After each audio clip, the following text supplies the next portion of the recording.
Hello, my people. Welcome back on Osasy TV. If you're new, you're welcome. Are you returning? Welcome back.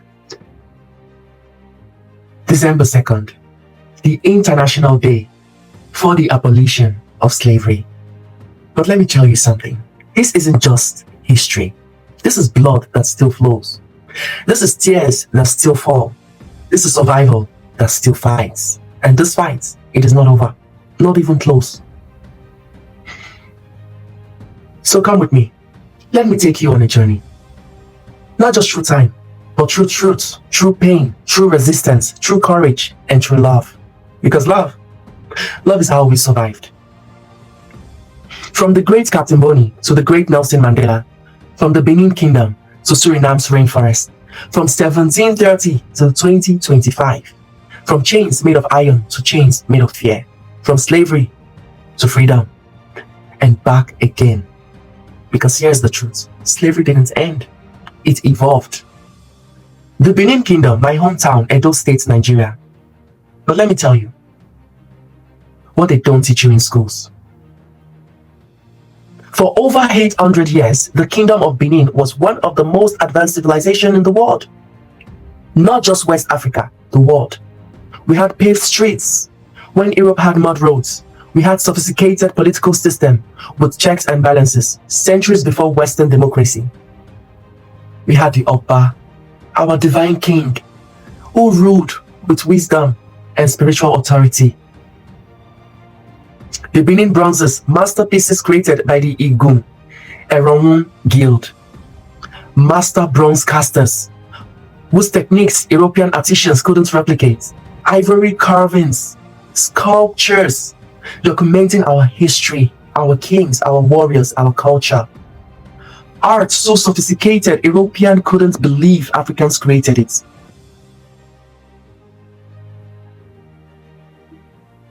In 1897, the British invaded the Benin expedition. They called it the Punitive Expedition. But let me tell you what that really was. Genocide, looting, cultural erasure. They burned the city, killed thousands, stole everything, over 10,000 artifacts, looted, sold to museums, private collectors across Europe and America. The British Museum owns over 900 pieces. Germany has over 500, and they still refuse to return them. But here's what you need to understand. The transatlantic slave trade didn't just steal our people. It destroyed our kingdoms. It erased our history. It broke our civilizations. Thousands of Edo people, my ancestors, your ancestors, were stolen from these lands. From the Benin Kingdom, from the Igbo land, from the Yoruba land, from the Efik people, from the Ijo, from the Irobo, from the Isekiri, sold, shipped across the Atlantic like cargo, enslaved in the Americas, in the Caribbean, Europe. And here's something we don't talk about enough. Religion was their weapon. The Bible was twisted, scripture was weaponized, Christianity became a tool of enslavement. Before colonization, we had our own spirituality. We honored our ancestors. We connected to the divine through nature, through ritual, through community. The Oba was our spiritual leader. We had priests, healers, diviners. We understood the secret without shame. But the colonizers told us our spirituality was evil.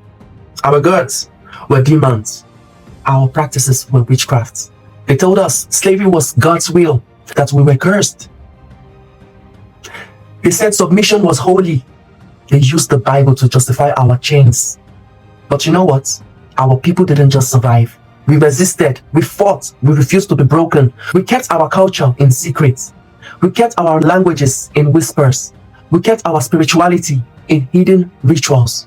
We survived by remembering who we were. Captain Boni, a Maroon leader in Suriname, he escaped slavery and didn't just run. He fought back.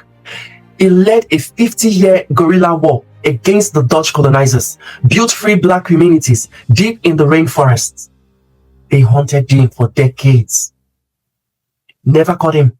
He died a free man on his own terms. Captain Boni might have been Edo. It might have been from Ishekiri. It might have been Akan. We don't know for certain. But what we do know is that he carried the spirit of resistance that came from the kingdoms like Benin.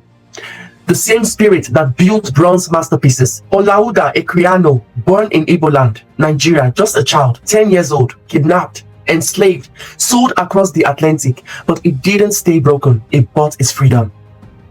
Taught himself to read and write, wrote the first African autobiography in English. His testimony exposed the slavery's horrors in the world. His words helped end the slave trade in Britain. One voice, one story, changed history. Today, Nigerian women and LGBTQ plus youths, including Edo people, are trafficked to Europe, Libya, the Middle East. Same roots, same lies, same exploitation. 300 years later. But here's what they didn't understand. Our stories have power. Our voices can change the world. Nelson Mandela, 27 years in prison on Robben Island, tortured, isolated, told to give up, never broke, never compromised, never surrendered, walked out of that prison and became president of South Africa. And today, 2.3 million people incarcerated in the USA, mostly black and brown, forced to work for pennies. The 13th Amendment didn't end slavery, it just moved it to prisons. The system evolved, the chains evolved, but the fight continues. 50 million people enslaved right now as I speak to you. Let me show you what that looks like. 6,500 workers died building World Cup stadiums so we could watch football. Libya, slave auctions happening now. Nigerians, including Edo people, being sold like animals. China, 1 million Uyghurs in forced labor camps making products we buy every day. And in India, 10 million people in bonded labor, entire families enslaved for generations. USA, 2.3 million incarcerated, working for corporations for free. Thailand, sex trafficking hub, children sold. And in Nigeria, LGBTQ plus trafficking through Kito violence. Edo women trafficked to Europe for sex work, promised jobs, giving chains, and globally, 4.8 million people in sexual slavery right now. But there's another form of slavery we don't talk about enough. The religious slavery, the spiritual chains. Let me tell you what that looks like. LGBTQ plus youths in Nigeria haunted by religious extremists. Conversion therapy camps in God's name. Women controlled through religious doctrine, told they are property, told submission is holy, spiritual abuse justified by scripture, Kito violence perpetrated by religious communities, churches that preach love but practice hate, children taught they are abominations, shame weaponized as control, fear of hell used to enforce obedience. This is modern slavery, physical and spiritual, and it is everywhere, in churches, in mosques, in temples, in homes.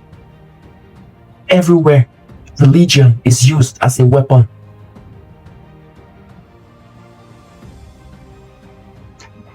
December 2nd. It is not just a date on a calendar. It is a mirror reflecting who we were, who we are, and who we are fighting to become. We remember because their courage lives in us. From the Benin Kingdom to Captain Boni, from Equiano to Mandela, from the Igbo landing where our ancestors chose to drown rather than be enslaved, to LGBTQ plus resistance today, their blood runs through our veins. Their resistance is our inheritance. Their courage is our birthright. But let me be real with you. As an Edo person, I carry this history in my body, in my bones, in my DNA. My ancestors were stolen, sold, enslaved, but they survived. They resisted. They fought. They refused to be erased. And that fight, that refusal, it shaped me. It made me. I am Edo.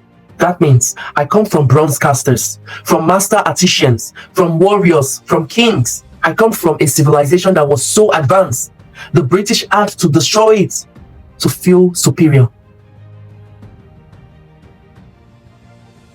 I come from people who were stolen, but never broken. Enslaved, but never defeated. Colonized, but never conquered. I grew up in Nigeria, facing discrimination left and right, every single day, just for my femininity, for my queerness, for being different. I was beaten. I was told I was wrong. I was told I was sick. I was told I was an abomination. I was told I didn't deserve to exist. That pain, that rejection, it is slavery too. Not chains you can see, but chains nonetheless. Psychological chains, spiritual chains, chains of shame and silence and fear. And religion was the weapon. Churches told me I was an abomination. I have to be delivered. The Bible was used to justify persecution, to justify my pain, to justify my erasure. Religious trauma became my chains, invisible but suffocating. When I escaped to the Netherlands, I thought I was free, but I learned something. Freedom isn't just geographical, it is internal, it is spiritual. I had to unlearn the shame, unlearn the fear, unlearn the belief that I was less than human. I had to fight for my own liberation every single day. And I had to decolonize my spirits. My ancestors, before colonialism, before Christianity was imposed, before they were told their spirituality was evil, they had their own connection to the divine. Ancestral veneration, nature worship, self-love as secret practice, connection to the divine that didn't require shame. I had to reclaim that. I had to reclaim who I was before they told me who I should be. And that is when I understood. My ancestors fought against physical chains, so I could fight against psychological ones. They resisted enslavement, so I could resist erasure. They died, so I could live authentically. They fought for my freedom, to be queer, to be Edo, to be feminine, to be free, to practice spirituality that honors me, not condemns me, that celebrates me, not erase me. But I am not free alone. Not while 50 million people are enslaved. Not while Edo women are trafficked to Libya and Europe. Not while LGBTQ plus youth in Nigeria are hunted, trafficked, killed through Kito violence, often by people who claim to serve God. Not while churches weaponizes shame and fear to control people. Not while my community is still suffering, still fighting, still dying. So December 2nd means this to me. It means honoring the ancestors who fought so I could breathe. It means continuing their fight for those still in chains, visible and invisible. It means using my voice, my platform, my freedom to speak for those who can't. It means understanding that my liberation is tied to everyone's liberation. Physical liberation, spiritual liberation, psychological liberation, gender liberation, sexual liberation, all of it connected.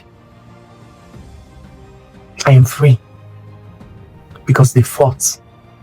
I am alive because they resisted. And I am here because they refused to be broken. And now I fight, not just for me, but for all of us, for every Edo person trafficked, every LGBTQ plus youth hunted, every person still enslaved, every person trapped in religious trauma, every person told they are not worthy of love, every person fighting to be free. That is what December 2nd means to me. That is why I am here. That is why I speak. This day is sacred, and I want to share with you how to honor it, how to make it real, how to turn remembrance into action.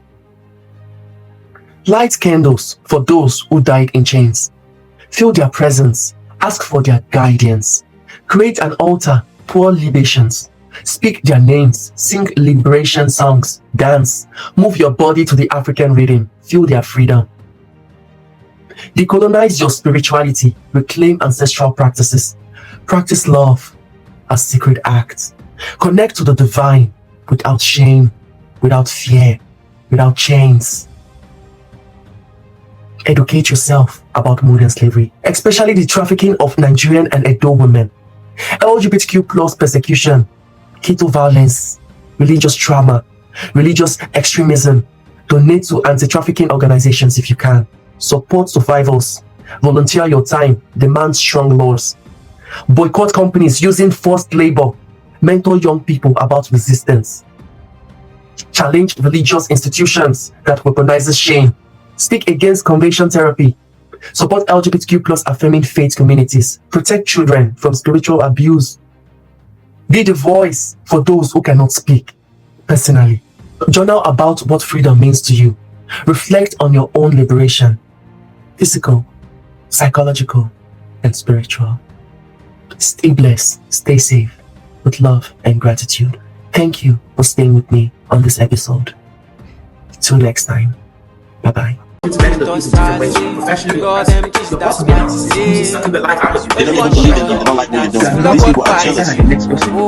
everyone has a mental health issue and God forbid something happens tomorrow. I don't do like it's really important to be self-aware of so that's how I improve on be like what phase of life you are in. We need to be really understanding of our own situation. Yes. We are the poorest in this country. So me, everybody sick, mental health, everybody needs a therapy, and even the therapy needs a therapist. You have to be happy with what you have. Don't even pick up like it. Just go to the conclusion. Go on facts.